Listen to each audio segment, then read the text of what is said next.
Have you ever felt like someone was following you? Not in an obvious way, not the kind you could prove, but the kind that lingers quietly in your routine. The kind that makes you change your route home, that makes you check reflections in glass, that makes you wonder if it's all in your head, or if someone's really there. Some people say the city makes you paranoid. Others say it just teaches you to pay attention. Either way, what happened to Jenny started the same way all fears do, with a single face she couldn't forget. This is the Bus Stop Stalker.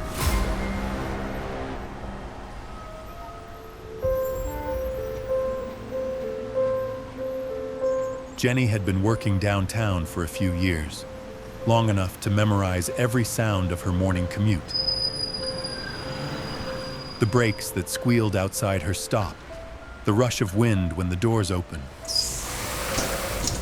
She sat in the same seat most days, third from the back on the right side, where she could lean against the window and watch the city pass by like a slow, mechanical dream. Jenny wasn't the type to draw attention.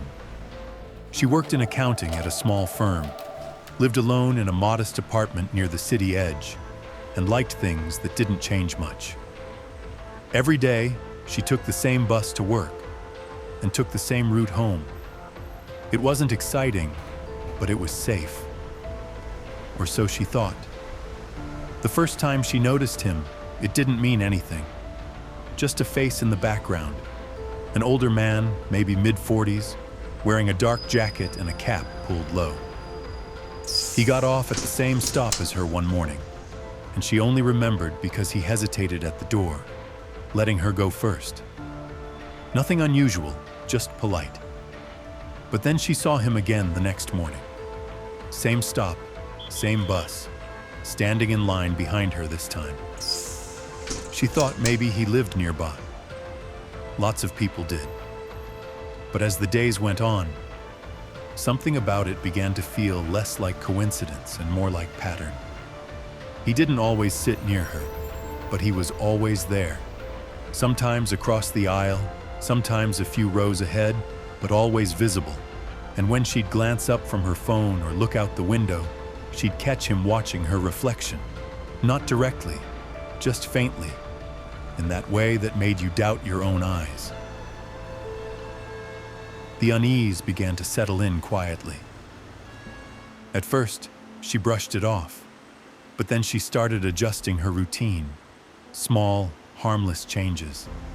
Leaving a few minutes early, taking the seat closer to the driver, walking an extra block to a different stop. But no matter what she changed, somehow he was still there. Jenny didn't tell anyone right away. When she finally mentioned it to her friend at work over lunch, the reaction was exactly what she feared. "It's probably just someone with the same schedule," her friend said with a shrug. "You see the same faces all the time on public transit. Don't freak yourself out." Jenny laughed it off, pretending to agree, but deep down she knew something was off. One Saturday, she decided to confront it.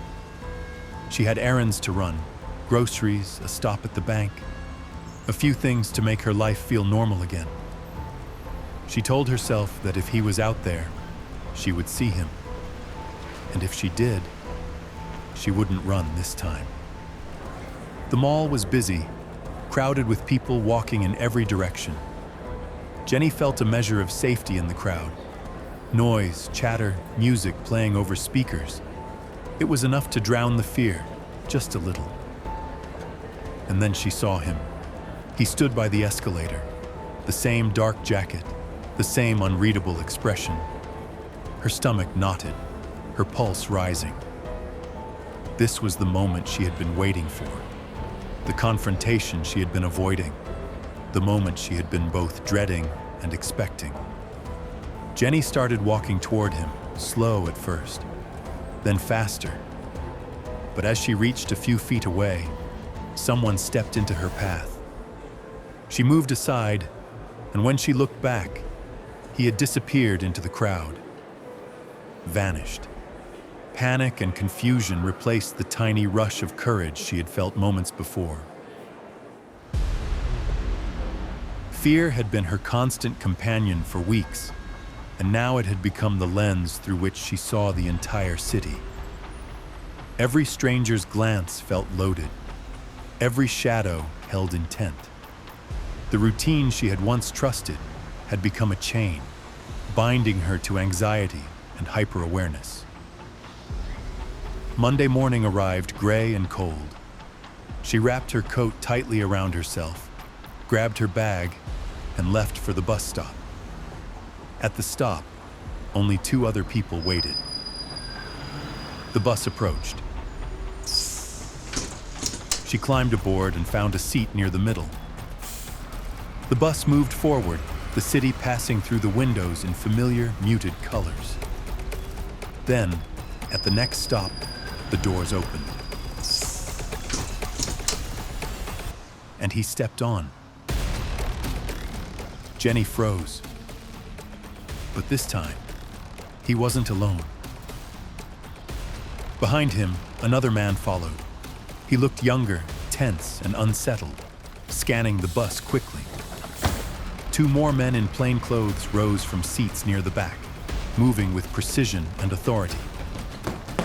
Jenny's eyes widened as she realized what was happening. The younger man stiffened, glancing around, realizing that he was trapped. The first man, the one she had feared for weeks, calmly approached him, gently but firmly taking control of the situation. Within seconds, the younger man was face down on the aisle floor, hands cuffed behind his back. Passengers gasped and whispered, but Jenny remained rooted in her seat, heart hammering, unable to look away. She watched the man she had believed was stalking her calmly escort the restrained stranger to his feet.